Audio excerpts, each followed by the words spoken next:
ছেলের বিয়ে হয়ে গেলে ছেলে আর নিজের থাকে না, বউয়ের হয়ে যায়।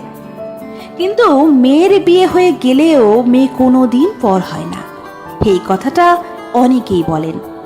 কিন্তু একটু ভেবে বলুন তো, কথাটা কি ঠিক? আসলে কি জানেন, আপনি যদি মেয়েকে কিছু দেন তাহলে আপনি মেয়ের কাছ থেকে রিটার্ন কিছু চান না বা আশা করেন না। মেয়ে সুখে থাকলেই আপনি সুখী। আপনি কখনো এটা তুলনা করেন না যে আপনার মেয়ে আপনার চেয়ে কত ভালো বা সুখে আছে। আপনার মেয়ে যদি আপনার চেয়ে 10 গুণ সুখে থাকে, ভালো থাকে, আপনি সেটা দেখে 10 গুণ খুশি হন। আপনার মেয়ে জীবনের সমস্যা আসলে সেটাকে নিজের সমস্যা মনে করেন। মেয়ে সুখী না হলে আপনিও দুঃখী হন। সামর্থ্যের বাইরে গিয়েও মেয়েকে জামাইকে সাহায্য করেন, বিপদে পাশে দাঁড়ান। অন্যদিকে ছেলের পেছনে যত খরচা করেন আর ভাবেন যে একটা সময় ছেলে এর বিনিময়ে কিছু দেবে, অনেক সময় দাবিও করেন, মনেও করিয়ে দেন যে তার পিছে এত খরচা করেছি। ছেলের বিয়ে দিয়ে ছেলেকে পর ভাবতে শুরু করেন।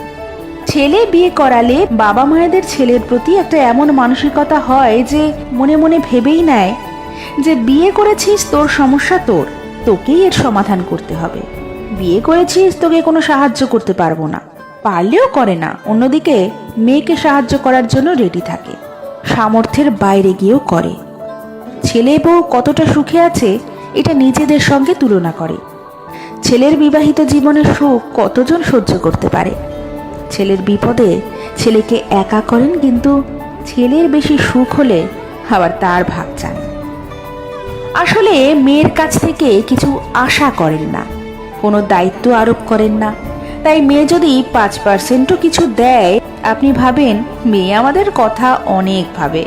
আর এদিকে ছেলের উপর 100% দায়িত্ব, অনেক কিছু আশা করেন। এখন ছেলে সেটা দিতে না পারলে অথবা 70-80% দায়িত্ব পালন করতে পারলেও যেটুকু পারছে না, সেটুকু ভেবেই ভাবেন যে ছেলে অনেক খারাপ। মেয়ের পড়াশোনার পর বিয়েতে 10 লক্ষ টাকা দিতে হলেও কি মেয়েকে পরে বলে তোর জন্য এত খরচা করেছি? ছেলেকে পড়াশোনার পর ব্যবসা করতে 2 লক্ষ টাকা দিলেও মনে করিয়ে দেন যে ব্যবসা করতে এত দিয়েছিলাম। চাকরি পেলেও বলে এত খরচা করে পড়াশোনা করিয়েছি। তো মেয়ের বিয়েতে যত খরচা করে, শখ আহ্লাদ করে, ছেলের বিয়েতে কি এতটা খরচ শখ আহ্লাদ করে? আচ্ছা বলেন তো, মেয়ে জামাইকে যতটা সম্মান, গুরুত্ব, ভালোবাসা দেয়, ছেলে বউকেও কি এতটা সম্মান, গুরুত্ব, ভালোবাসা দেয়? মেয়ের বাচ্চাদের যতটা ভালোবাসে, ছেলের বাচ্চাদেরও কি এতটা ভালোবাসে? আসলে ছেলের সঙ্গে বাবা মায়ের সম্পর্কে একটা বড় স্বার্থ থাকে। অভিজ্ঞতা থেকে ভেবেচিন্তে নিজেদের মতামত দিতে পারেন, ব্যতিক্রম তো অবশ্যই আছে।